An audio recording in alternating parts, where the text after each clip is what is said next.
Namaste dosto. Welcome to the episode of Amit Shah Reflections, where logic meets life and lecture goes beyond life.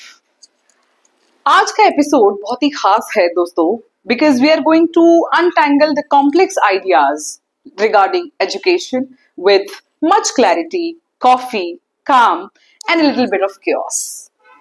आज हम बात करेंगे शिक्षा की, लेकिन मैं उस एजुकेशन या शिक्षा की बात नहीं कर रही हूँ जिसे हम पास करते हैं, जिसे हम एग्जाम पास करना समझते हैं, बल्कि मैं उस एजुकेशन और शिक्षा की बात कर रही हूँ जिसे हम जिंदगी पास करते हैं या जिंदगी को सफल कैसे बनाते हैं।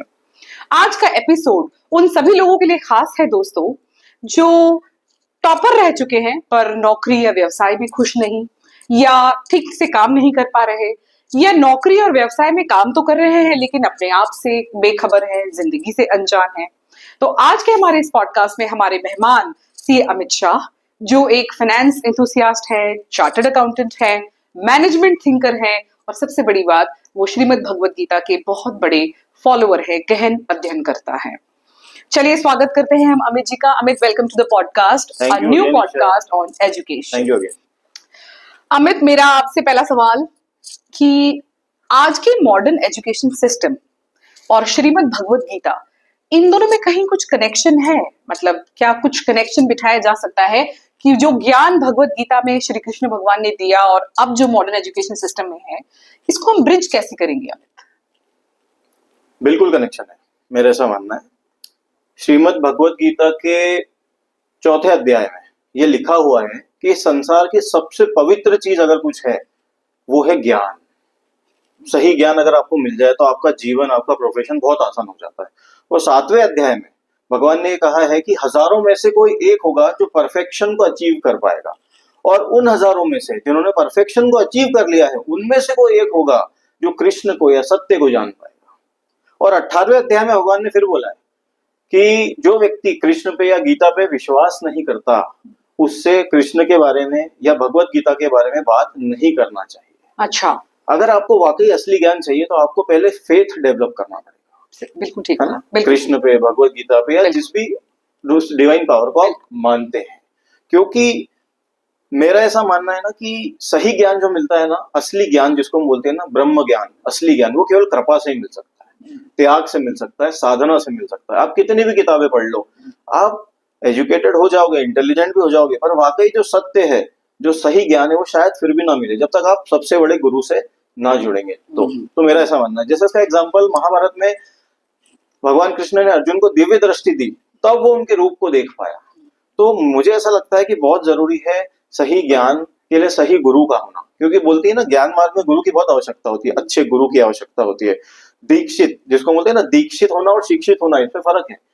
इन्वोकेशन और कन्वोकेशन हम कॉलेजेस में शिक्षित और दीक्षित, हाँ, वो जो सेरेमनी होती है, invocation ceremony and convocation ceremony. Invocation मतलब दीक्षा आरंभ और कन्वोकेशन मतलब दीक्षांत समारोह। दीक्षा आरंभ, वो दीक्षा मिलती है गुरु से, वो दीक्षांत है, दीक्षा का अंत हो गया। लेकिन लाइफ में कोई ना कोई गुरु चाहिए, भले आपकी शिक्षा का अंत हो गया हो, आपकी एजुकेशन, आपकी डिग्री का अंत हो गया हो, पर कहीं ना कहीं लाइफ में कोई गुरु चाहिए जो आपको सही गाइडेंस दे पाए। और सबसे बड़ा अगर गुरु जो है भगवान कृष्ण या गीता जी, अगर आप उन्हीं को गुरु बना ले तो इससे बड़ी बात तो और क्या होगी, आपकी लाइफ बहुत आसान हो जाएगी। क्योंकि इसका भी रीजन बताता हूँ मैं आपको, क्योंकि श्रीमद् भगवत गीता जो है वो भगवान कृष्ण के मुख से निकली हुई वाणी है, वो ज्ञान है ना। और एक और चीज है, आपने सुना होगा भागवत महापुराण, भागवत कथा जिसको बोलते हैं, दोनों में फर्क है। भगवत गीता और भागवत कथा में फर्क है। लोग इसमें भी थोड़ा कंफ्यूज होते हैं। श्रीमद् भगवत गीता भगवान के मुख से निकली हुई वाणी है, जिसमें 18 अध्याय है और 700 श्लोक है। और भागवत कथा जो है या भागवत महापुराण, वो भगवान की लीलाओं का वर्णन है, भगवान के बारे में है, वो अलग है। उसमें 18,000 श्लोक है और 12 स्कंद हैं, उसके 12 बुक्स हैं उसके, और शायद अराउंड 335 या 335 चैप्टर्स हैं। और उसको श्रीमद् भागवत जो महापुराण है, उसको भगवान कृष्ण का ग्रंथा अवतार बोला गया है कलयुग में। ऐसा माना गया है कि वो जो ग्रंथ है वो कृष्ण का ही अवतार है, भगवान का ही अवतार, भगवान कृष्ण का अवतार है, ग्रंथावतार। हाँ, ये बोला गया है। जो 12 स्कंद है ना, 12 बुक्स, उनके 12 अंगों को डिफाइन करती है। ये हमारे पद्म पुराण में लिखा हुआ है।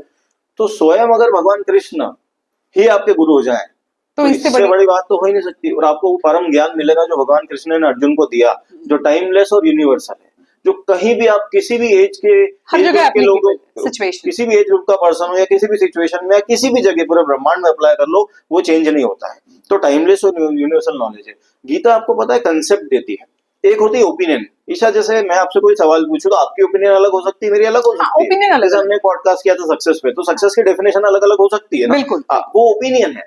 कंसेप्ट क्या होता है? जो यूनिवर्सल हो, जो सब जगह अप्लाई हो जाए। गीता आपको कंसेप्ट देती है, ऐसा नॉलेज देती है जो आपको मिल जाएगा एक तो बार। Gita is not an opinion. हाँ, it is a concept, universal concept है, वो सब जगह अप्लाई होता है हर सिचुएशन में। तो अगर आप कंसेप्ट को समझ लो तो ओपिनियन या सिचुएशन में तो अप्लाई हो ही जाएगा कहीं ना कहीं वो, है ना। जैसे अकाउंट्स की बात करूं, आप अकाउंटिंग की बात करते हो तो टैली एक सॉफ्टवेयर है, सैप है, ईआरपी है, अलग अलग सॉफ्टवेयर होते हैं ना। लेकिन जो डेबिट क्रेडिट है वो तो कंसेप्ट है, वो तो हर सॉफ्टवेयर में वही चलेगा। तो गीता आपको ऐसा मान लो लाइफ का डेबिट क्रेडिट सिखाती है, जो आप किसी भी सिचुएशन में अप्लाई करो। तो डायरेक्ट रिलेशन है गीता और एजुकेशन का, तो कहाँ नहीं है। अगर आपको सही ज्ञान चाहिए तो सही सोर्स, सही गुरु से जुड़िए, और सबसे बड़े गुरु से जुड़िए, भगवान कृष्ण से, और गीता पढ़िए। Wow, very nice Amit. मतलब इस जवाब ने तो मुझे सोचने पर मजबूर कर दिया है कि दीक्षा अंत, हम समझ रहे हैं कि हमारी दीक्षा और शिक्षा का अंत हो गया है, लेकिन लाइफ में हमेशा से ही एक गुरु की जरूरत, ज्ञान तो हमेशा चाहिए, ज्ञान तो हमें चाहिए, हमेशा ही सही ज्ञान चाहिए। पर कई बार अमित मैं ये देखती हूँ कि बहुत सारे इंटेलिजेंट लोग अपनी जिंदगी में कई बार छोटे छोटे फैसले नहीं ले पाते अमित। तो मुझे ऐसा लगता है कि आपकी नजर में फिर एग्जैक्टली बुद्धिजीवी कौन होता है? मतलब आप क्या सोचते हैं कि भाई ये इंसान बुद्धिजीवी है? तो आपकी नजर में बुद्धिजीवी किसको मानते हैं? ईशा, अगर मैं ऐसी बात करूँ ना बुद्धिजीवी या इंटेलिजेंस की, हाँ, तो इसके लेवल्स अलग अलग होते हैं। कैसे? 12th क्वालिफाइड के लिए जो बीकॉम होता है वो इंटेलिजेंट है। हाँ, बीकॉम वाले के लिए सीए वाला इंटेलिजेंट है। ऐसे ही होता है लाइफ में। हर व्यक्ति अपने अपने लेवल पे इंटेलिजेंट है, या ऐसा बोल लो इंटेलिजेंट या पढ़ा लिखा है, ऐसा मान लो। लेकिन हम जिस बुद्धिजीवी की बात कर रहे हैं या ज्ञान की बात कर रहे हैं, वो सबसे टॉप लेवल की बुद्धिजीवी की बात मैं जो बात करूंगा आपसे, कि इंटेलिजेंस या बुद्धिजीवी सबसे टॉप लेवल का जिसको हम बात कर रहे हैं। ऐसे तो हर व्यक्ति इंटेलिजेंट है, सब्जेक्टिव चीज है ना, तो किसी के लिए कोई इंटेलिजेंट, किसी के लिए कोई लेवल। इंटेलिजेंस सब्जेक्टिव, इंटेलिजेंस के लेवल्स अलग अलग होते हैं, पर हम टॉप लेवल की बात करते हैं। इसको मैं ऐसे डिफाइन करता हूँ, एक लाइन आती है, आपने सुनी होगी, शायद हनुमान चालीसा में वो लाइन आती है, विद्यावान गुणी अति चातुर। सुना है वो लाइन? बहुत पॉपुलर है। तो उसमें एक वर्ड है विद्यावान। हनुमान जी को विद्यावान बोला गया है, विद्वान नहीं बोला है। विद्यावान गुणी अति चातुर। तो विद्यावान क्यों बोला है, विद्वान क्यों नहीं बोला है? यहां से वो चीज निकलती है, आप समझो एजुकेशन की जो मेन चीज है ना, बुद्धिजीवी कौन होता है।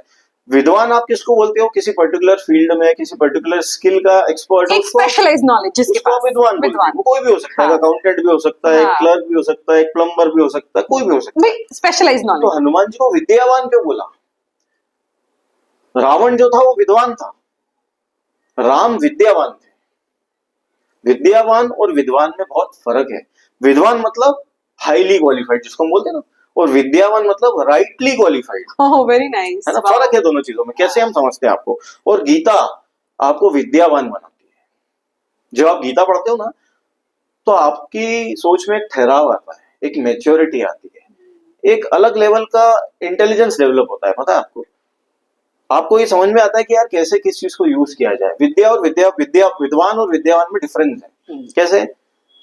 विद्वान मतलब एक चीज का एक्सपर्ट, किसी पर्टिकुलर फील्ड का। विद्यावान मतलब जो पढ़ा लिखा तो है, पर उसको ये भी पता है कि किस सिचुएशन में कैसे काम कराना है ना। हर बार आपकी विद्या नहीं चलती है, कभी कभी हर बार आपकी पावर नहीं चलती है, हर बार आपका नॉलेज नहीं चलता है, ऐसा नहीं होता है। जैसे एक बहुत प्रैक्टिकल एग्जांपल देता हूँ आपको, जो मैंने नोटिस किया है। टोल प्लाजा होते हैं ना, आपने भी देखे होंगे ना, तो वहां पे आप देखना, कई बार नोटिस करना, बहुत सारे लोग जाते हैं और टोल प्लाजा पे देखना झगड़ते हैं उस व्यक्ति से कि मेरे पास ये पास है, मैं फलाने फलाने का वो मेरा रिलेशन में है। ऐसा होता है ना, देखा? पॉलिटिकल कनेक्शन है। हम जाते रहते कि भाई क्या टाइम है ना। आप मेरे को एक बात बताओ, आप कितने भी पावरफुल हो, है ना, बहुत बड़े कलेक्टर हो या बहुत क्वालिफाइड हो, PhD, chartered accountant, MBA, Harvard से, वहां टोल प्लाजा पे खड़े होके उस टोल वाले से लड़ने का क्या मतलब है यार? वहां अपनी विद्या और वो दिखाने का क्या मतलब है? वहां आप विद्वान बन जाते हो, वहां आपको विद्यावान बनना है। आपको ये समझना है, ये व्यक्ति इस बात को नहीं समझ पाएगा। वो 30 लाख की गाड़ी लेके अगर आप 30 रुपए के लिए झगड़ रहे हो, तो कौन सी समझदारी है? है ना। विद्वान और विद्वान में फर्क होता है। हनुमान जी को ऐसे कई बहुत उदाहरण है, ऐसे बहुत उदाहरण है। एक दो और उदाहरण देता हूँ प्रैक्टिकली। किसी कंपनी का सीईओ, मान लो वो बहुत क्वालिफाइड है, पढ़ा लिखा विद्वान है, पर उसको जिससे डील करना है जिन लोगों से, अब वो सारे उसके जैसे पढ़े लिखे थोड़ी हैं, उनको तो हर तरह के लोगों से डील करना है, तो कभी उसको हर अलग अलग तरीकों से डील करना पड़ेगा। बिल्कुल सही। तो उसको ये पता होना चाहिए कि मेरी विद्या का यूज कैसे करना है, मुझे मेरे नॉलेज को इम्प्लीमेंट कैसे करना है, उसको विद्यावान बोलते हैं। या घर में परिवार का मुखिया होता है, तो हर व्यक्ति का नेचर अलग होता है ना, सबकी रिक्वायरमेंट अलग होती है, सबको साथ में लेके चलना पड़ता है। तो विद्वान और विद्यावान में बहुत बड़ा डिफरेंस है। गीता आपको विद्यावान बनाती है, पता है आपको। और जो कंपनी लेवल पे अगर आप बात करते हैं, आप किसी भी एजुकेशन इंस्टीट्यूशन की हेड की बात करो, वहां पे विद्यावान व्यक्ति चाहिए आपको। विद्वान तो चाहिए ही चाहिए, पर उससे एक लेवल ऊपर विद्यावान चाहिए। जो यही शायद हम गलती कर रहे हैं। ये गलती कर रहे हैं हम। मेच्योरिटी जो होती है ना, एक जो इंटेलिजेंस के ऊपर का लेवल है, इसको यूज कैसे किया जाता है, इंटेलिजेंस है मेच्योरिटी, नॉलेज को, मेच्योरिटी बहुत जरूरी है, वो विद्यावान बनाती है गीता आपको, मेरा ऐसा मानना है। और विद्यावान बोलो या बुद्धिजीवी बोलो, मतलब बात एक ही है ना। आप किसको मानते हैं बुद्धिजीवी? मेरे हिसाब से पता है बुद्धिजीवी कौन है? जो टॉप लेवल का इंटेलिजेंस है ना, आप बोलो ना इंटेलिजेंस के अलग अलग लेवल लेवल्स है। पर अगर टॉप लेवल की बात की जाए, तो क्या कोई डिग्री वाला बुद्धिजीवी है जिसके पास बहुत सारी डिग्रियां हैं, जिसके पास बहुत सारा पैसा है? मेरे हिसाब से पता है बुद्धिजीवी कौन है? मेरे हिसाब से बुद्धिजीवी वो व्यक्ति है जो ऐसे प्रश्नों के जवाब दे दे जिनके जवाब है ही नहीं, जिनके स्टैंडर्ड जवाब नहीं। अरे वाह। जैसे what is success, what is education, what is secret of success. जो लाइफ को समझना जानता हो, सिचुएशन के हिसाब से चीजों को समझता हो, जो डॉट्स को कनेक्ट कर पाता हो, मेरे हिसाब से वो बुद्धिजीवी। अगर कोई व्यक्ति बहुत ट्रेंड है, अकाउंट्स में ट्रेंड है ना, या कोई व्यक्ति बहुत अच्छा मैथमेटिशियन है, आई एक्सेप्ट कि वो इंटेलिजेंट है, बुद्धिजीवी है, पर वो केवल एक फील्ड में एक्सपर्ट है ना, वो प्रोटोकॉल्स को फॉलो कर रहा है कि ऐसा बोला है, ऐसा करना है आपको। यार लाइफ ऐसी नहीं होती ना, लाइफ प्रोटोकॉल्स पर नहीं चलती है। तो बुद्धिजीवी वो होता है जो हर प्रश्न के जवाब दे पाए सही तरीके से, अवेलेबल बेस्ट आंसर, बेस्ट नहीं अवेलेबल बेस्ट, जो सिचुएशन के हिसाब से, लोगों के हिसाब से। इसको बोलते हैं सब्जेक्टिव इंटेलिजेंस। एक होती है ऑब्जेक्टिव इंटेलिजेंस, एक होती है सब्जेक्टिव इंटेलिजेंस। ऑब्जेक्टिव इंटेलिजेंस मतलब accounts, maths, company law, income tax, जिसके आंसर्स अवेलेबल है, अवेलेबल फिक्स है। सब्जेक्टिव इंटेलिजेंस में दिक्कत आती है, इसको बोलते हैं बुद्धिजीवी, विद्यावान होना। So one who has got the subjective intelligence is बुद्धिजीवी। जो लोगों के हिसाब से, सिचुएशन के हिसाब से, परिस्थिति या सब चीजों को डॉट्स को कनेक्ट करके सही चीज निकाल पाए सिचुएशन के, वो बुद्धिजीवी है मेरे हिसाब से। और एक चीज और बताता हूँ आपको, एकदम से मुझे एकदम ध्यान आया, बुद्धिजीवी होने का या बुद्धिजीवी या इंटेलिजेंस की किताब में सबसे पहला चैप्टर पता है किसका होता है? ऑनेस्टी का। अगर आप ऑनेस्ट नहीं हो तो आपकी इंटेलिजेंस किसी काम की नहीं है। मैं आपसे क्वेश्चन पूछता हूँ, आपकी कंपनी में, उपवास में, आप किसको रखना चाहोगे, कैसे एम्प्लॉय को? जो बहुत इंटेलिजेंट है या ऑनेस्ट है? ऑनेस्टी इज प्रीरिक्विजिट, ऑब्वियस सी बात है यार। तो इंटेलिजेंस की किताब में सबसे पहला चैप्टर ऑनेस्टी का होता है। ये हमको सिखाने की जरूरत है एजुकेशन में। यार ऑनेस्ट बनो, वैल्यू सिस्टम डेवलप करो ना। और ऑनेस्ट किससे? दूसरों से तो ऑनेस्ट होना ही है, खुद से ऑनेस्ट होना भी जरूरी है। इंटेलिजेंस के पहले ऑनेस्टी आती है, या मेरे हिसाब से इंटेलिजेंस नाम की बिल्डिंग का फाउंडेशन ऑनेस्टी ही। क्यों? खुद से भी ऑनेस्ट होना, दूसरों से भी, खुद से ऑनेस्ट होना भी जरूरी है, ताकि आप अपनी गलतियों को एक्सेप्ट कर पाओ। बुद्धिजीवी या इंटेलिजेंट वो होता है, पढ़ा लिखा व्यक्ति वो होता है जो डिग्री विग्री तो सब है, उसको नॉलेज है, पर जो ये समझता हो कि यार गलती मुझसे भी हो सकती है, जो अपनी गलतियों को एक्सेप्ट करता हो और नई चीजें सीखने के लिए रेडी हो, अपडेट होने के लिए रेडी हो, उसको बोलते हैं मेरे हिसाब से सही बुद्धिजीवी, इंटेलिजेंट पर्सन। मेरा ऐसा मानना है। तो व्यूअर्स, आज हमारे लिए एक नया वर्ड सीखने में हमें समझ में आया कि सब्जेक्टिव इंटेलिजेंस और ऑब्जेक्टिव इंटेलिजेंस। ऑब्जेक्टिव इंटेलिजेंस वो जिसके जवाब फिक्स है, जो रेडीली शायद गूगल पर अवेलेबल है, और सब्जेक्टिव इंटेलिजेंस जिसके पास है, जो सिचुएशन को समझ सके और उसमें से बेस्ट निकाल सके, जो डॉट्स को कनेक्ट कर सके, वो बुद्धिजीवी है। वाह, कितनी नई बात, कितना फ्रेश पर्सपेक्टिव हमें। अब इसके साथ मेरा एक सवाल ये भी जुड़ता है कि इंटेलिजेंट लोगों के साथ बहुत प्रॉब्लम भी होती है हमें। I mean, maybe intelligent people, they have got that virus of ego. थोड़ा ईगो रहता है इंटेलिजेंट लोग, जो अपने आप को इंटेलिजेंट मानते हैं, उनमें वो ईगो का प्रॉब्लम तो रहता ही है, because they do not accept the things that they don't know, कि हमें ये नहीं पता, या अपनी कमियों को इतनी आसानी से इंटेलिजेंट लोग एक्सेप्ट नहीं करते हैं, अपडेट नहीं कर पाते। So what do you think Amit, what is the biggest problem with the intelligent people? जो इंटेलिजेंट लोग होते हैं ना ईशा, जिनका बहुत सारी डिग्रीज है, नॉलेज है, उनके साथ सबसे बड़ी प्रॉब्लम जो मैंने फेस की, मेरे साथ भी शायद कुछ साल पहले थी, सबसे बड़ी प्रॉब्लम क्या होती है? उनको यही नहीं पता होता कि उन्हें क्या नहीं पता। रिपीट करता हूँ, उन्हें ये नहीं पता होता कि उन्हें क्या नहीं पता। अच्छा। 3 कैटेगरीज होती है, देखिए आप, this one is superb. Okay. 3 categories होती है। एक पर्सन ऐसा होता है जिसको पता होता है कि मुझे ये चीज पता है, मुझे आती है, हाँ, ऐसा भी एक एरिया होता है ना कि हमें पता है ये चीज करना है। हाँ, एक एरिया ऐसा होता है कि हमें पता है कि हमें ये चीज नहीं आती, हमें सीखना है, हाँ, होता है ना, हमें पता होता है यार ये चीज सीखना है, मुझे नहीं आती है। हाँ। एक एरिया ऐसा होता है जिसे हमें पता ही नहीं होता कि हमें क्या नहीं पता। This is दुनिया में ये भी एग्जिस्ट करता है। this is really और good. वो जो है ना, ये सबसे बड़ा प्रॉब्लम है किसी भी पढ़े लिखे के साथ, या किसी भी ऐसे व्यक्ति के साथ जो बहुत पढ़ा लिखा है, बहुत डिग्री है, बहुत एक्सपीरियंस है, जो अपने आप को बहुत स्मार्ट समझता है, उसके साथ ये सबसे बड़ी प्रॉब्लम है, क्योंकि उसे पता ही नहीं उसको जाना कहाँ है, उसको पता क्या नहीं है। उसको पता ही नहीं ना करना क्या है, मुझे लाइफ में क्या नहीं आता, तो वो कैसे सीखेगा। सबसे बड़ा इशू है, हमेशा ओपन रहना चाहिए। यार हो सकता है कोई चीज मुझे नहीं आती हो, दुनिया में इसके अलावा भी कोई चीज हो, आप किसी से कुछ भी सीख सकते हो। तो यही तो पिन पॉइंट है ईगो का, कि ये हमें सबसे ये नहीं पता कि हमें ये नहीं भी पता हो हमें लगता सकता है है। हमने डिग्री ले ली, सीए हो गए, एमबीए हो गए, या इंजीनियर हो गए, या कहीं से भी डिग्री ले, तो हम बहुत इंटेलिजेंट हो गए। अरे दुनिया बहुत बड़ी है, कुछ भी नहीं आता है आपको, इतनी बड़ी दुनिया में आप शायद एक पॉइंट हो जरा सा। ये सबसे बड़ा इशू मैंने देखा, क्योंकि आप सीख ही नहीं पाओगे, फिर लर्निंग एटीट्यूड की कमी रहती है। आपको पता ही नहीं जापान है तो जापान जाओगे कैसे, अरे पता होगा तो टिकट ले लेंगे, पता ही नहीं है तो कहां से जाएंगे जापान। बिल्कुल सही। प्रॉब्लम ये है, पता है मेरे को ऐसा लगता है कि उन्हें ये नहीं पता कि हमें उन्हें क्या नहीं पता है। पता ही नहीं तो क्योंकि उनको ये फीलिंग है कि भाई मुझे सब कुछ पता है, मैंने मुझे पढ़ सब कुछ लिया। आता है, तो शायद इस वजह से लर्निंग एटीट्यूड में भी कमी आ जाती है, इंटेलिजेंस। डेफिनेटली लर्निंग का आपका बहुत शायद shrink हो इसीलिए जाता है। ईगो बड़ा हो जाता है, शायद इसीलिए बिल्कुल, लर्निंग बहुत एटीट्यूड श्रिंक हो जाती है आपकी ये लर्निंग सारी का। चीजें सब हो सब आ जाती है। जाता है उसके बाद। तो अमित, इंटेलिजेंस और मेच्योरिटी में क्या फर्क है? मतलब मेच्योरिटी कहाँ से आती है? मतलब कोई घर में थप्पड़ खाने से या हार्ट ब्रेक हो जाने से मेच्योरिटी आती है?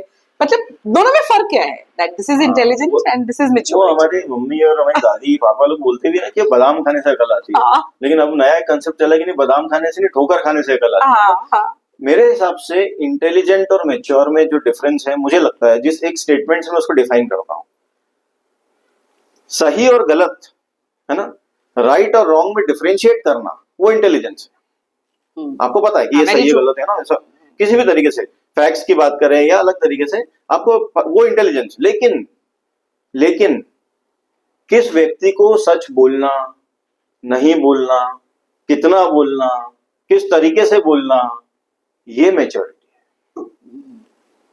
हर व्यक्ति को सच नहीं बचता है, आप सबको सच नहीं बोल सकते, या बोलना भी है तो उसको तरीके से बोलना पड़ेगा, एक अलग स्टाइल से बोलना पड़ेगा, एक अलग सिचुएशन में बोलना पड़ेगा। ये समझना मैच्योरिटी है, मुझे ऐसा लगता है। इंटेलिजेंट वर्सेस मैच्योर, मेरे को ऐसा। तो क्या इसको ये कह सकते हैं कि हम सब्जेक्टिव इंटेलिजेंस जो आपने टर्मिनोलॉजी डिफाइन की है, तो क्या हम ये बोल सकते हैं कि जिसमें सब्जेक्टिव इंटेलिजेंस होगी उसको क्या हम मैच्योर मान बिल्कुल सकते वही हैं? बात है, सिचुएशन के हिसाब से, लोगों के हिसाब से, वो जो मैंने आपको बोला विद्यावान, ये चीज गीता करती है। जब आप ये पढ़ोगे ना तो आपके पास एक अलग कृपा आती है, पता है, एक स्पेशल नॉलेज क्रिएट होता है। ये जादू है, मैं सही बोल रहा हूँ, ये जादू है, ये फील किया जाता है। मतलब इसको मैं समझा नहीं पा रहा हूँ आपको, ये समझा नहीं सकता कोई। लोग बोलते हैं ना गीता पढ़ने से बहुत ज्ञान मिलता है, गीता पढ़ने से गीता का ज्ञान नहीं मिलता है खाली, गीता पढ़ने से आपको जिंदगी के हर एरिया में क्लैरिटी आती है। मुझे आई शेयर मार्केट में, स्टॉक मार्केट में, फाइनेंस में, ये जादू है गीता का। आपके प्रोफेशन में भी आपको ऐसे ऐसे सवालों के जवाब मिलेंगे जो आपने सोचा भी नहीं होगा कि कभी मिल जाएंगे, या ऐसे सवाल मिल जाएंगे जो आपने कभी नहीं सोचे होंगे। सही सवाल होगा ना तो जवाब तो मिल ही जाएगा। तो मेच्योर्ड बनते हो आप गीता पढ़ने से। इंटेलिजेंट और मेच्योर है, मुझे ऐसा लगता है ये डिफरेंस है। तो फिर मेरा अगला सवाल इसी से मिलता जुलता, फिर तो what exactly is then education? भाई वी से दैट कि intelligent people the one who is more educated, but then अब मेरा सवाल एजुकेशन पे आता है। अच्छा। रियल सेंस में एजुकेशन का क्या मतलब होता है? मतलब अमित, इसको अगर ऑथेंटिकली, ऑर्गेनिकली और साइंटिफिकली अगर हम एजुकेशन को डिफाइन करना चाहेंगे तो व्हाट एग्जैक्टली इज एजुकेशन? मतलब कोई ये क्या प्रोसेस है, जर्नी है, क्या ये मार्क्स से पता चलती है education? So what is exactly, how will you define education? Education को अलग अलग लेवल पे समझने की जरूरत है। जैसे हम बात करें तो हम बोलते हैं एजुकेटेड होने के बाद आपको बेटर अर्निंग होना चालू हो जाती है, आपकी standard of living, standard of life अच्छा हो जाता है। ये सब तो एजुकेशन के एडवांटेजेस हैं। हाँ। अगर मैं डेफिनेशन की बात करूं, हाँ। आप यही पूछ रहे हो ना? हाँ, एग्जैक्टली। कि डिफाइन कैसे करेंगे? हाँ, डिफाइन कैसे? बहुत टफ है। आप गूगल पे देखना, आपको हजारों डेफिनेशन एजुकेशन के हजारों देखा होगा ना, पता नहीं, सब अलग अलग ओपिनियंस हैं। हाँ। मुझे एक ओपिनियन अगर बात करूं या एक कंसेप्ट की बात करूं, जो मैं बोल रहा हूँ ना, कंसेप्ट, गीता कंसेप्ट बताती है। अब ये डेफिनेशन भी मुझे गीता से ही मिली। अब बोलो गीता में कहाँ लिखी? गीता में नहीं लिखी है, पर गीता से कंसेप्ट बना। गीता में जब आप पढ़ते हो ना गीता, तो ऊपर वाला कहीं ना कहीं आप पे कृपा करता है, आपके दिमाग की क्लैरिटी एकदम क्लियर हो जाता है आपका दिमाग। कंसेप्ट बिल्ड करती है। मैं बताता हूँ जो मेरी डेफिनेशन है, एक लाइन में बोलूंगा ना, education is the experience of many. Education is the experience of many. इसको मैं थोड़ा एलॉबरेट करता हूं। अगर मैं आपसे एक क्वेश्चन करूं कि दुनिया की सबसे पहली किताब किसी भी डोमेन की, किसी भी सब्जेक्ट की, किसने लिखी होगी? दुनिया की सबसे पहली किताब किसने लिखी होगी? ये इंपॉर्टेंट नहीं है क्वेश्चन। मैं आपसे क्या पूछ रहा हूं, कैसे लिखी होगी? देखो आप समझो, मुर्गी पहले आया कि अंडा, ये इंपॉर्टेंट नहीं है। एक्सपीरियंस पहले आया कि एजुकेशन, ये इंपॉर्टेंट है। आप समझो, किताब कैसे लिखी होगी? किसी ने उसको एक्सपीरियंस किया होगा, Exactly, प्रैक्टिकली किया होगा, चाहे अकाउंट्स हो, मार्केटिंग हो, जिस भी ऑपरेशन हो, डोमेन पर किताब लिखी वो होगी, फिर उसने अपने एक्सपीरियंस को, अपने नॉलेज को वर्ड्स में डिफाइन किया होगा, ऐसे कुछ किया होगा ना। तो धीरे धीरे वो क्या लिटरेचर बन गया, किताब बन गई, ऐसे कोर्सेज बन गए, ऐसे ही कुछ हुआ होगा ना। तो आप अगर ऐसे देखो ना, तो एजुकेशन, वो जो मैं बोल रहा हूँ definition, education is the experience of many. आप क्या कर रहे हो, बहुत सारे लोगों का एक्सपीरियंस ले रहे हो, जो उन्होंने जिंदगी भर में कमाया काम कर करके, वो एक साथ पढ़ रहे हो, सिलेबस में, करिकुलम में, कॉलेज में, स्कूल में, ये तो कर रहे हो।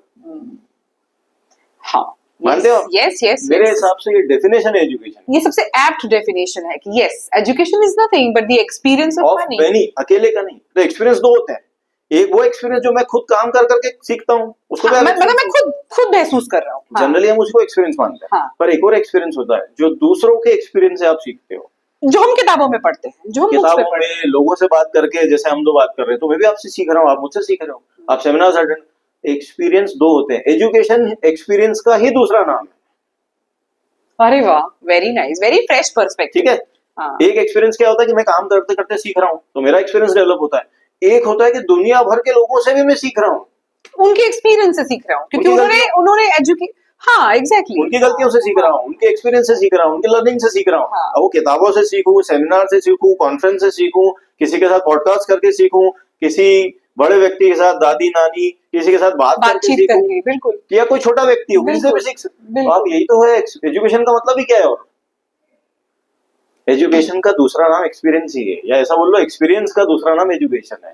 ये दोनों साथ में चलते हैं, मेरा ऐसा मानना है।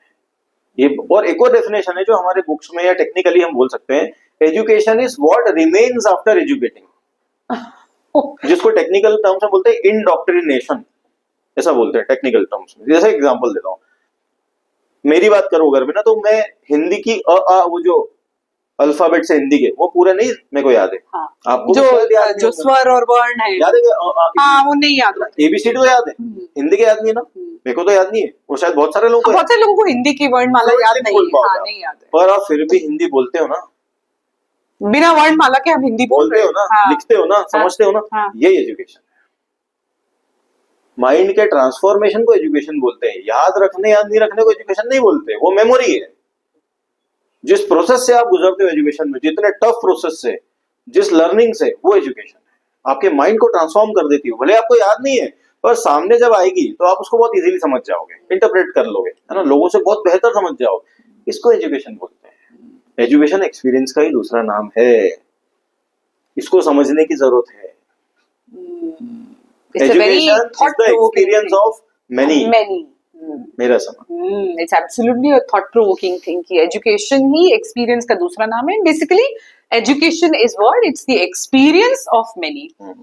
तो अमित, फिर ये एक बहुत बड़ा फिर सवाल मेरे दिमाग में, और सवाल ये है कि आजकल तो जितने भी बड़े बड़े रिक्रूटर्स हैं, ये जो रिक्रूट करते हैं, जब हम कोई भी ऑर्गेनाइजेशन में हम किसी को रिक्रूट कर रहे हैं, किसी भी पोस्ट पर, किसी भी डिपार्टमेंट पर, तो हमें एजुकेशन देखनी चाहिए या एक्सपीरियंस देखना चाहिए? ये क्वेश्चन मैं आपसे पूछता हूँ। चलो हम इसको ऐसे थोड़ा सा डिस्कस करते हैं। आप बताइए, मान लो आपके पास दो लोग आते हैं, एक सीए है फॉर एग्जांपल, क्योंकि मैं सीए हूं इसलिए मैं सीधा एग्जांपल ले रहा हूँ। एक सीए है फ्रेशली क्वालिफाइड, और एक है बंदा जिसको 10 साल का एक्सपीरियंस है अकाउंट्स में, और आपको अकाउंट्स के लिए रिक्रूटमेंट करना है, क्या करोगे? ये बहुत बड़ा क्वेश्चन है एचआर में, कि भाई एजुकेटेड को हायर करें या एक्सपीरियंस वाले को हायर करें। और शायद ये वाला पार्ट तो हमारे जो फ्रेशर्स हैं, जो न्यूली क्वालिफाइड हैं, जिनके पास में अभी अभी डिग्रीज आई है, आई थिंक ये this part of podcast belongs to them. ये है क्वेश्चन ना, हाँ बिल्कुल, फ्रेशर्स के लिए, एचआर रिक्रूटर्स के लिए भी, एचआर प्रोफेशनल्स के लिए कि आप रिक्रूट करते समय क्या देखोगे? Education experience. मेरा ऐसा मानना है दोनों इंपॉर्टेंट है। मैं बताता हूँ कैसे, डिपेंड करता है प्रोफाइल पे। मान लीजिए आपके पास दो पर्सन है, जैसे मैंने एग्जांपल दिया, एक सीए है, फ्रेशली क्वालिफाइड सीए, और एक एक्सपीरियंस अकाउंटेंट है 10 साल से, और आपको रखना है किसी पर्टिकुलर पोस्ट के लिए, आपको रिक्रूट करना है। अब इसमें डिपेंड करता है किस पोस्ट के लिए आप रिक्रूट कर रहे हो। एक एग्जांपल देता हूँ, मान लो आपको किसी ऐसी पोस्ट के लिए रिक्रूटमेंट करना है जो अकाउंट्स क्लर्क के लिए करना है ना, जहां आपको ऐसा व्यक्ति चाहिए जो अकाउंटिंग समझता हो, टैली वैली चला लेता हो, रिपोर्ट्स बना के दे दे मुझे। वहां पे आपको शायद उसको एक्सपीरियंस वाले बंदे को रिक्रूट करना चाहिए। क्यों? क्योंकि आपको उसका स्किल चाहिए। हाँ, है ना, आई नीड, भाई तुझे करना आता है क्या? हम ये पूछते ना, टैली चलाना आता है क्या, बैलेंस शीट बना देगा ना। लेकिन मान लो आपको डायरेक्टर अकाउंट्स रखना हो या हायर अथॉरिटी वाला कोई बंदा रखना हो, वहां पे आपको एजुकेटेड पर्सन रखना चाहिए। क्यों? उसका रीजन बताता हूँ। क्या होता है, जब आप हायर अथॉरिटीज पे बैठते हो, एक अच्छे लेवल की पोस्ट पे बैठते हो, तो वहां आपको इम्प्लीमेंटेशन कम करना पड़ता है, स्ट्रेटेजी ज्यादा बनाना पड़ती है। तो एक्सपीरियंस चाहिए नहीं, वहां पे पढ़ा लिखा चाहिए, क्योंकि वो क्या डॉट्स को कनेक्ट कर पाएगा कि एक जर्नल एंट्री का इफेक्ट मेरी बैलेंस शीट में क्या आएगा वो समझ जाएगा, भले उसको टैली चलाना नहीं आता। एग्री? या आप उसको ट्रेन करोगे तो वो बहुत जल्दी समझ जाएगा, है ना। लेकिन एक ऐसा पर्सन जो एजुकेटेड नहीं है, उसकी स्किल चाहिए आपको, तो आप उसको लोअर पोस्ट के लिए उस एक्सपीरियंस वाले को अपॉइंट करो, क्योंकि वहां आपको उसको केवल आपको स्किल चाहिए, वो बना के दे दे, मैं जैसी रिपोर्ट बोलूं वैसे निकाल के दे दे, टैली चला दे। लेकिन ऐसा हायर पोस्ट पे ऐसा बंदा बैठा हो जो स्ट्रेटेजी सही बना पाए, डायरेक्शन सही दे पाए, होलिस्टिक वे में चीजों को देख पाए, अकाउंट्स भी, मार्केटिंग भी, मेरी बैलेंस शीट पे इसका क्या इफेक्ट पड़ेगा, वो सारी चीजें देख पाए, तब जाके कहीं आपको सही रिक्रूटमेंट आप कर पाओगे। मेरा समझना तो एग्जैक्टली जॉब प्रोफाइल ये डिसाइड करती है कि आपको एक्सपीरियंस चाहिए या आपको एजुकेटेड चाहिए, और जॉब डिस्क्रिप्शन डिसाइड। खाली एक साइकोमेट्रिक टेस्ट लेने से आप रिक्रूटमेंट नहीं कर सकते। हाँ, exactly. डिपेंड्स आप किस पोस्ट के लिए डिफाइन करो पहले उसको। तो एजुकेशन और एक्सपीरियंस दोनों काम का है। और एक्सपीरियंस किससे आता है पता है आपको? मेनली डाइवर्सिटी से। एक ही काम करने से एक्सपीरियंस नहीं डेवलप होता है। आप अलग अलग लेवल्स पे काम करोगे ना, तो आपका एक्सपीरियंस डेवलप होगा। मैच्योरिटी भी उससे आती है, डाइवर्स एनवायरनमेंट में रहने से, तो आप डेवलप होगे। तो ऐसा मेरा मानना है कि एक बहुत बड़ा इशू है रिक्रूटमेंट प्रोसीजर में, या एचआर इशू हो सकता है, जहाँ पे ये रीजन है कि आप गलत रिक्रूट कर लेते हो गलत पोस्ट पे, जहाँ आपको एजुकेटेड पर्सन रिक्रूट करना है, आपने एक्सपीरियंस वाले को रिक्रूट कर दिया, अब वो समझ ही नहीं पा रहा है होलिस्टिक वे में ऑर्गेनाइजेशन को, तो वो बहुत जल्दी छोड़ जाता है ऑर्गेनाइजेशन। या उल्टा कि आपने एक्सपीरियंस वाले की जगह एजुकेटेड को कर लिया, तो वो नहीं कर पाएगा, वो मैच ही नहीं हो पाएगी प्रोफाइल। तो वो अर्ली एट्रिशन का जो इशू आता है ना एचआर, कि भाई एट्रिशन बहुत हो रहा है, वो इसीलिए आता है कि आपके जो आप ले रहे हो रिक्रूटमेंट करते समय आप उसको डिफाइन कंफ्यूज हो जाते हो। Where you need to have an experienced person, you prefer education, and where you need to have an education, you prefer an experience. उसके लिए पता होना चाहिए एजुकेशन क्या होती है, तभी तो आप डिफाइन कर पाओगे ना किसको कहाँ रिक्रूट करना है। Oh my goodness, this is such an, हम तो बहुत सारी चीजें लीडर के लिए तो बहुत इंपॉर्टेंट है कि मुझे रिक्रूटमेंट करना है, सही पर्सन रिक्रूट होगा तो मेरा ऑर्गेनाइजेशन अपने आप काम करेगा। पर मुझे नहीं पता किसको रिक्रूट करना है, या एजुकेशन क्या होती है, एक्सपीरियंस क्या होता है, तो मैं रिक्रूट कैसे करूंगा, किस पोस्ट पे किसको बैठाना है। तो क्लैरिटी पहले हमें होनी चाहिए, हमें तो हो, लीडर को हो, एचआर प्रोफेशनल को हो, तब तो इनपुट आएगा सही ऑर्गेनाइजेशन में। हाँ, और कई बार ये हो जाता है कि हम क्लियर नहीं है, तो फिर हम बाद में जाके एट द एंड उसके लिए डिफाइन करना पड़ेगा व्हाट इज एजुकेशन या व्हाट इज एक्सपीरियंस। बहुत जरूरी इन चीजों को समझना। कितनी कॉम्प्लेक्स चीजों को हम समझने की कोशिश कर रहे हैं इस पॉडकास्ट में। हमने डिफाइन किया एजुकेशन क्या है, हमने डिफाइन किया बुद्धिजीवी कौन है। अब मुझे ये बताएं अमित कि सब बात जब इसी कॉन्टेक्स्ट में हो रही है, तो एजुकेशन आपने बताया, इंटेलिजेंस आपने बताया, biggest problem with intelligent people आपने क्या बताया, मुझे ये बताएं अमित कि व्हाट इज एग्जैक्टली, जैसे बुद्धिजीवी को आपने डिफाइन किया है, तो बुद्धि क्या है, व्हाट इज विजडम? मतलब विजडम कोई ऐसी चीज तो है कि आप कहीं पे भी वाईफाई चालू कर दो विजडम आना शुरू हो जाएगी। Wisdom is not like that. So what according to you is wisdom? क्या ये जिंदगी में ठोकर खाने से आती है विजडम? कैसे आती है विजडम? देखो, तीन चीजें होती है एजुकेशन में, नॉलेज, स्किल्स और विजडम। तीन मैं इस तरीके से डिफाइन करता हूँ। कुछ लोग बोलते हैं कि जब आप पढ़ लेते हो किसी चीज को, कोर्स कर लेते हो, डिग्री ले लेते हो, तो आप नॉलेज आ जाता है आपके पास, और जब आप उसको इम्प्लीमेंट कर देते हो प्रैक्टिकल लाइफ में, तो विजडम आ जाती है। ऐसे कुछ लोगों की डेफिनेशन है, पर मैं उससे एग्री नहीं करता। अच्छा, मेरा ऐसा मानना है कि नॉलेज मतलब जो आपने पढ़ लिया किताबों में, जो किताबों से डिग्री ले ली, तो आपको नॉलेज मिली। जब आप उसको इम्प्लीमेंट करते हो अलग अलग लेवल्स पे, अलग अलग ऑर्गेनाइजेशन में, अलग अलग फील्ड्स में, तो वो स्किल होती है, जब हम इम्प्लीमेंट कर रहे हैं तो वो स्किल है। वो एक्सपीरियंस ही है जिसको आप बोलते हो। सबका एक्सपीरियंस अलग अलग होता है। हाँ, एक सीए है, हजारों सीए हैं, तो सबका एक्सपीरियंस एक जैसा थोड़ी है। बिल्कुल। नॉलेज तो सबने एक जैसा लिया है, पर स्किल सबकी अलग अलग है, अलग-अलग एक्सपीरियंस अलग अलग है। तो विजडम क्या होती है फिर? तो सभी विजडम वाले ही क्या? इसका मतलब तो ये हो गया ना भाई, जिसने इम्प्लीमेंट कर दिया वो wisdom। विजडम हो गया ना ना। तो फिर कोर्ट्स की क्या जरूरत है फिर? इतने कोर्ट्स क्यों है फिर? अगर सभी पढ़े लिखे हैं, सभी विजडम वाले हैं, तो फिर कोर्ट्स क्या क्योंकि है? इम्प्लीमेंट करने वाले लोग तो बहुत मिल जाएंगे। गलती तो किसी से, विजडम एक स्टेप और आगे, इम्प्लीमेंटेशन से भी आगे है। बताता हूँ मैं आपको। जैसे मान लीजिए एक एग्जांपल से लेते हैं, शेयर मार्केट का एग्जांपल लेते हैं। आपने शेयर मार्केट का कोई कोर्स कर लिया, आपको नॉलेज मिल गया, आपने उसको इम्प्लीमेंट कर दिया, ट्रेडिंग चालू कर दी, इन्वेस्टिंग चालू कर दी, आपने सोचा यार मेरे को, हाँ नॉलेज भी मिल गया, स्किल डेवलप हो गई, आपकी एक्सपीरियंस मिल गया। अब विजडम क्या है? आप कर तो रहे हो ट्रेडिंग, पर पैसा खो रहे हो, कमा ही नहीं रहे हो, तो क्या विजडम है? विजडम तो तब होगी ना जब आप उससे पैसा कमा पाओगे, तब विजडम होगी ना। हाँ, एक और obviously। एग्जांपल लेते हैं, किसी कंपनी का सीईओ, उसने पढ़ लिया, डिग्री लेके कंपनी का सीईओ बन गया, है ना। अब मान लो फाइनेंस है वो, मान लो चार्टर्ड अकाउंटेंट है वो, तो वो पढ़ा लिखा तो है, नॉलेज भी है, उसने इम्प्लीमेंट भी कर दिया अपनी लाइफ में, तो वो सीईओ लेवल पे आ गया। पर जो इनसे उसको काम कराना है कंपनी में तो बहुत सारे डिपार्टमेंट्स होते हैं, खाली फाइनेंस थोड़ी होता है, फाइनेंस, मार्केटिंग, ऑपरेशन, एमआईएस सब होते हैं। बिल्कुल। तो सीईओ कौन बन सकता है? जो सारे डॉट्स को कनेक्ट कर पाए। तो नॉलेज, स्किल और विजडम में डिफरेंस है। नॉलेज मतलब आपने पढ़ाई कर ली, किताबें पढ़ ली, नॉलेज हो गया। स्किल मतलब आपने इंप्लीमेंट कर दिया, एक्सपीरियंस ले लिया, उसको हम स्किल बोलते हैं, वो स्किल है। विजडम एक स्टेप आगे है कि आप सारी चीजों को कनेक्ट करके, सारे डॉट्स को कनेक्ट करके, जब फिर कोई बहुत अच्छा फ्रूटफुल कोई नॉलेज या रिजल्ट निकल पाओ, तो वो मतलब विजडम। आप ऑब्जेक्टिव निकाल पाओ, आप जिस आपका जो उद्देश्य है लोगों से वो बेहतर अचीव कर। लोगों से बेहतर सोच पाओ, तो विजडम है। तो विजडम है। एक स्टेप आगे मेरे ऐसा मानना। तो फिर नॉलेज क्या है? हाँ, Then फिर what अभी is एक knowledge then? अब नॉलेज को डिफाइन, अच्छा नॉलेज भी ऐसी चीज है जो सबके लिए अलग अलग है। भाई आपने कोई चीज पढ़ ली, नॉलेज हो गया ना। लेकिन मेरे हिसाब से नॉलेज की definition, knowledge means knowing something about everything and everything about something. Something about everything and everything everything about about something. एक एग्जांपल है, मान लीजिए मैं सीए कर रहा हूँ, मैंने सीए किया, तो मैंने सीए से रिलेटेड तो पूरा नॉलेज ले लिया, फाइनेंस, अकाउंट्स, हाँ, because मैं वो बाकी नॉलेज नहीं है ना मेरे पास, मार्केटिंग स्ट्रेटेजी है ना। लेकिन नॉलेज कंप्लीट कब होगा मेरा? क्योंकि प्रैक्टिकल लाइफ में तो मुझे सब कुछ करना है ना भाई, लोगों को भी हैंडल करना है, घर में भी लोगों को साथ लेके चलना है, कंपनी भी चलाना है ना, बिल्कुल। या लॉ भी करना है, तो लोगों को डील करना है ना। बिल्कुल। तो नॉलेज का मतलब जो मैं आपको बोल रहा हूँ ना, something about everything and everything everything about about something, है ना। एवरीथिंग अबाउट समथिंग मतलब मैंने सीए से रिलेटेड जो ज्ञान था वो तो पूरा ले लिया, एवरीथिंग अबाउट समथिंग।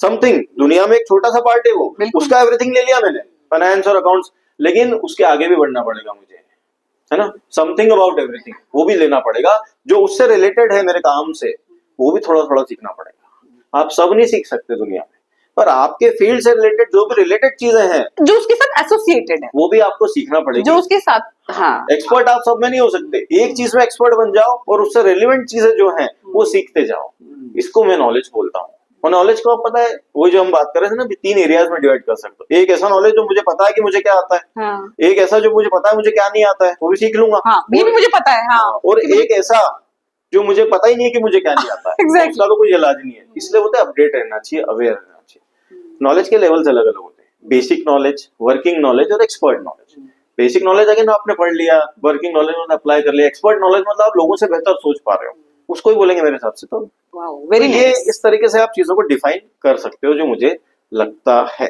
दूसरों से बेहतर सोच। हाँ, एक इसमें लॉजिक वाली बात भी आती है ना, कि नॉलेजेबल पर्सन मतलब लॉजिक को भी आप 4 एरियाज में डिवाइड कर सकते हो। जनरली लोग क्या सोचते हैं कि जो अभी हमको समझ में आ रहा है वही लॉजिक है।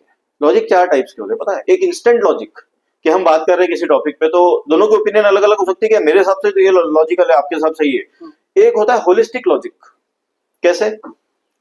मान लीजिए मैं कंपनी का सीईओ हूँ, है ना, मेरे पास कोई अकाउंटेंट आता है, बोले सर पिछली बार जो एडवर्टीजमेंट कराया था हमने हमारी कंपनी के प्रोडक्ट का, अमिताभ बच्चन साहब को लिया था, और उस पर तो 10 करोड़ खर्चा हो गया, प्रॉफिट देखो आप, हमारा तो प्रॉफिट 10 करोड़ से कम हो गया, उसके बदले में तो कुछ मिला ही नहीं हमको, इस बार प्रॉफिट ही नहीं मिला। ये कैसा लॉजिक पता है? Instant logic. वो अकाउंटेंट उतना ही समझता है।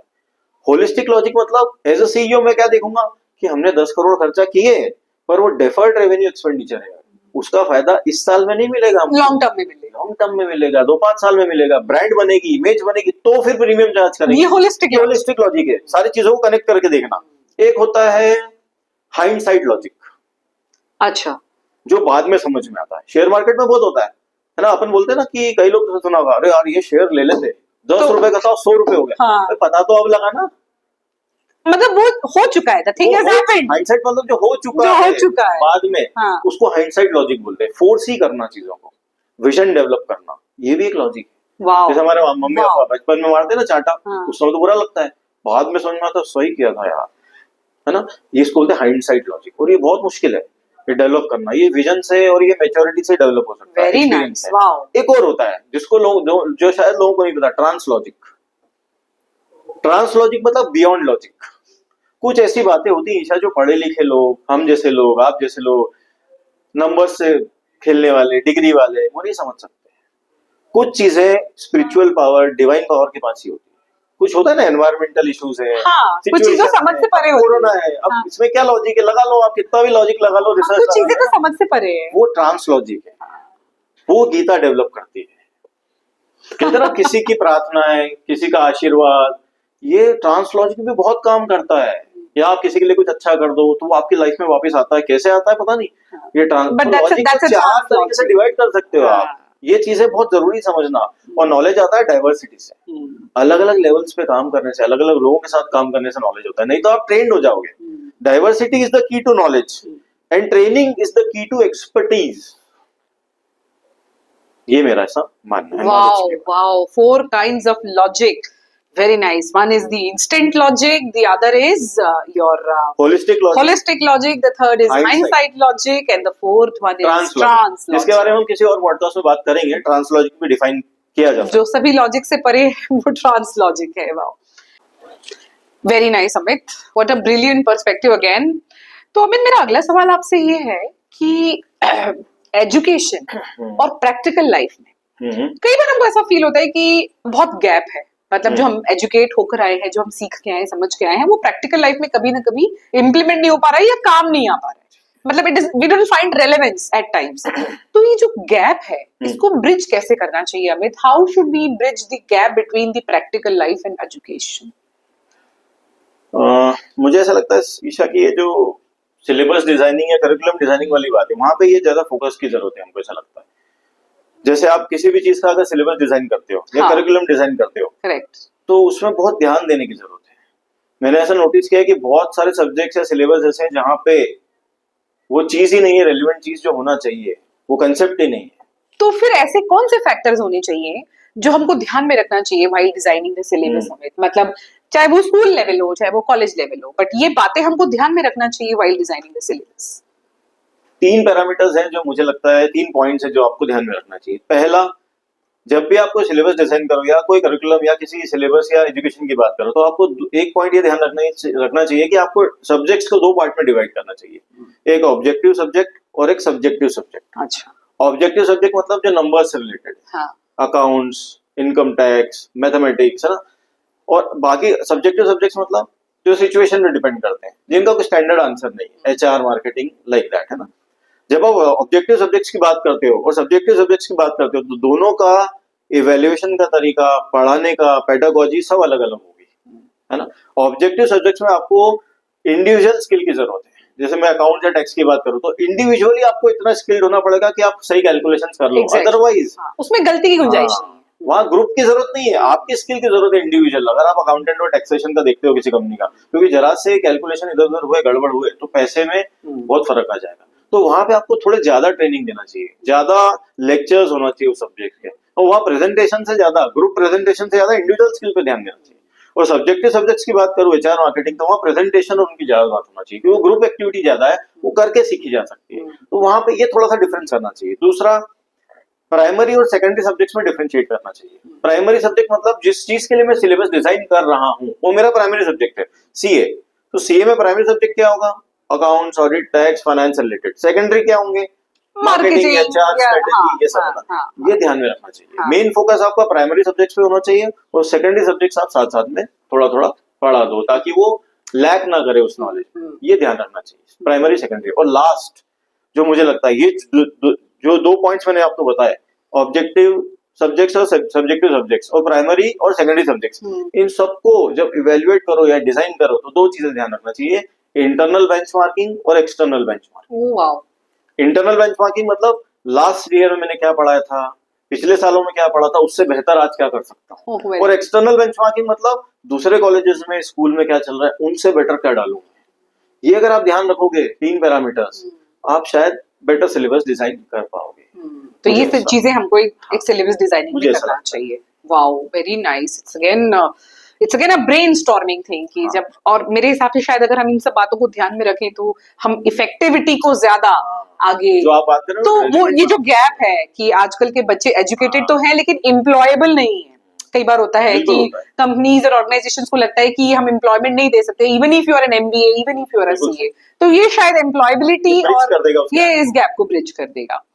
Okay, that's great. और अब हम चूंकि पॉडकास्ट के आखिर में हैं एंड अब तो ये सवाल बनता है अमित कि डायरेक्टली तो नहीं पूछ सकती मैं, but what do you feel that कि आज के जमाने में these are the myths about the education system which is prevailing, कि ये बड़े बड़े मिथ्स हैं जिनको आप अपने हिसाब से बर्स्ट करना चाहोगे कि ऐसा कुछ नहीं है। So what typically you find that these are the myths which is prevalent and which is detrimental for the long run. Society में बहुत सारी ऐसी बातें हैं जिससे एजुकेशन सिस्टम के बारे में, एजुकेशन के बारे में गलत तरीके से बोली जा रही है। एक रॉन्ग नोशन है जो सोसाइटी में या समाज में भ्रांतियां हैं, ये चली आ रही है भ्रांतियां। कुछ पॉइंट्स मैं आपको बताता हूँ, बहुत प्रैक्टिकल बात है। जैसे सबसे अलग पहला पॉइंट तो इंग्लिश को लेके। अच्छा, जनरली हम ये समझते हैं कि जो इंग्लिश बोलता है वो एजुकेटेड है। हाँ, this fact can not be denied. मैं आपसे एक क्वेश्चन पूछता हूँ, लैंग्वेजेस कितने टाइप की होती हैं? जवाब नहीं देना है आपको, बहुत टाइप की। हाँ, देयर आर नंबर। हाँ, एग्जैक्टली। नहीं, लैंग्वेज केवल 3 प्रकार की होती है। अच्छा, कौन सी? मान या अपमान की, मान या अपमान की, प्यार या नफरत की, अरे वाह, या ज्ञान या अज्ञान की। इसके अलावा कोई लैंग्वेज नहीं होती है। बाकी जो हम पढ़ते हैं, इंग्लिश, हिंदी, रशियन, अमेरिकन, ये जो भी लैंग्वेज आप बोलो, these are all code words. ठीक है? या इसको ऐसा ले लेते हैं, जिसको बोलना नहीं आता, जिसको लैंग्वेज नहीं आती, वो अपनी बातें समझा पाता है क्या? तो हमने इंग्लिश को ऐसा बना दिया है कि जो इंग्लिश बोलता है या जो जोर जोर से बोलता है या जो बहुत सारा बोलता है वो बहुत एजुकेटेड है। जोर जोर से बोलता है, ऐसा होता है, बहुत सारा बोलता है, वो बड़ा एजुकेटेड है। अरे बल्कि एजुकेशन का मतलब तो ये होता है चीजों को सरल बनाना, कॉम्प्लेक्स चीजों को इजी बनाना। एग्जैक्टली, बहुत यही एजुकेशन का रोल होना चाहिए। बहुत टफ बात को, बहुत सारी बात को अगर आप कम शब्दों में बोल सकते हो, दैट इज एजुकेशन। इंग्लिश सीखना चाहिए, मना नहीं कर रहा हूं मैं, लैंग्वेज गलत नहीं है, पर आप उसको थोपो मत, उसको कंटेंट या नॉलेज से ऊपर मत रखो। और ये थोड़ा आजकल ज्यादा हाइप है, बहुत ज्यादा हो रहा है। मेरे हिसाब से शायद बड़े बड़े नेता, सेलिब्रिटीज या बड़े बड़े लोग भी इंग्लिश में ही एड्रेस करना पसंद करते हैं। आप उसी को सुनना पसंद करोगे। हाँ, ऐसा नहीं है। बड़े बड़े कॉन्फ्रेंसेस में ज्ञान किसी के पास भी हो सकता है ना, ज्ञान किसी लैंग्वेज का मोहताज नहीं है। बिल्कुल, है ना। दूसरा मिथ मैं आपको बताता हूँ, लोग बोलते हैं ना एजुकेशन से क्या होता है। जो लोग ये बोलते हैं ना कि पढ़ने लिखने से क्या होता है, एजुकेशन से क्या होता है, वो ही अपने लिए पढ़ा लिखा जीवन साथी ढूंढते हैं और अपने बच्चों के लिए भी वो पढ़ा लिखा जीवन साथी ढूंढते हैं। अगर एजुकेशन से कुछ नहीं होता भाई, तो फिर क्यों ढूंढ रहे हो पढ़ा लिखा? सिंपल पैराडॉक्स है, डबल स्टैंडर्ड्स है ना, ये आपने बहुत सुना होगा ना। और ये भी सुना होगा प्रैक्टिकल लाइफ और एजुकेशन लाइफ दो अलग अलग बातें। प्रैक्टिकल लाइफ बहुत अलग होती है, ऐसा नहीं, जो हमने बात करी ना एक्सपीरियंस, एजुकेशन एक्सपीरियंस का दूसरा नाम है। तो ये बहुत अलग अलग मिथ्स हैं। या बिजनेस करना है तो पढ़ने लिखने की क्या जरूरत है? अरे भाई, बिजनेस करना हो नहीं करना हो, जॉब करना हो नहीं करना हो, जिंदगी जीने के लिए तो ज्ञान चाहिए, दिमाग डेवलप होना चाहिए ना। जो गीता में लिखा है ना, सबसे पवित्र अगर कुछ है तो वो ज्ञान ही है। तो उससे क्या फर्क पड़ता है बिजनेस करना हो या नहीं करना हो, आपको कुछ भी करना हो।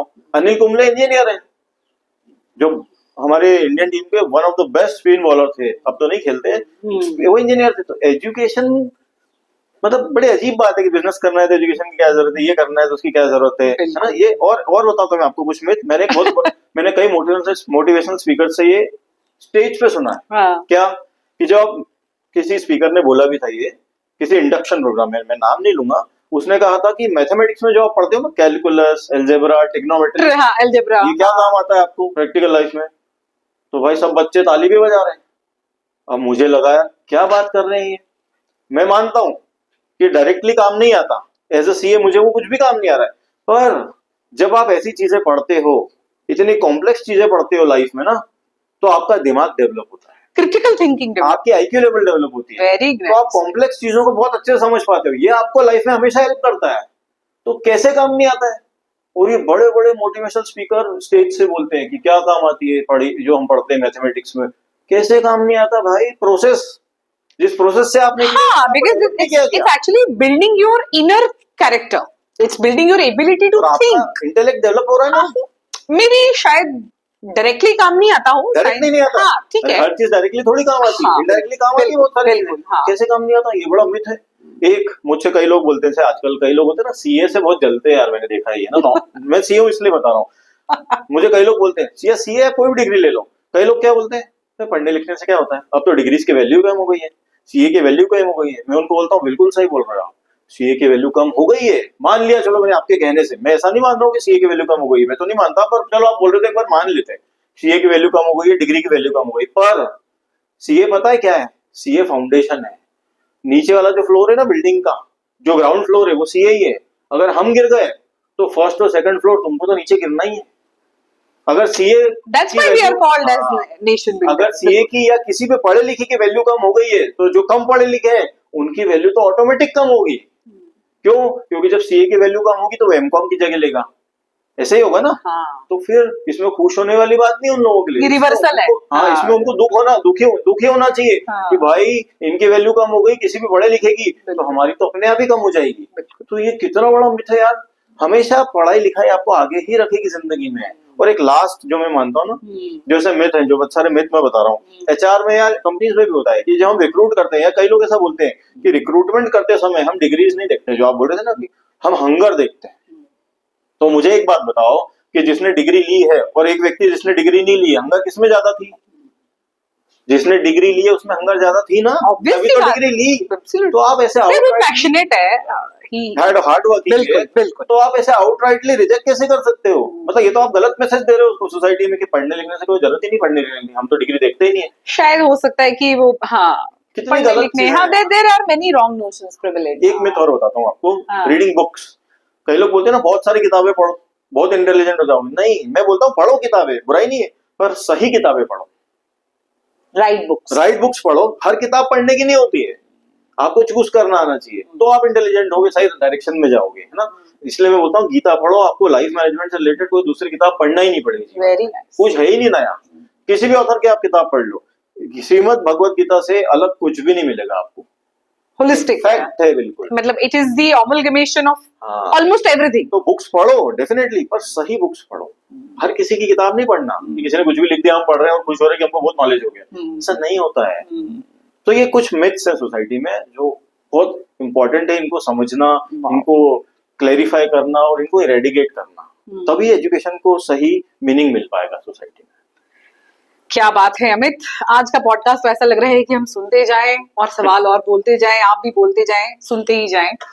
दोस्तों, आज की जो हमारी ये इस पॉडकास्ट की बातचीत है, ये किसी टेक्स्ट बुक में नहीं मिलेगी, पर ये हमारे इनर करिकुलम में बदलाव शायद कुछ ला सके।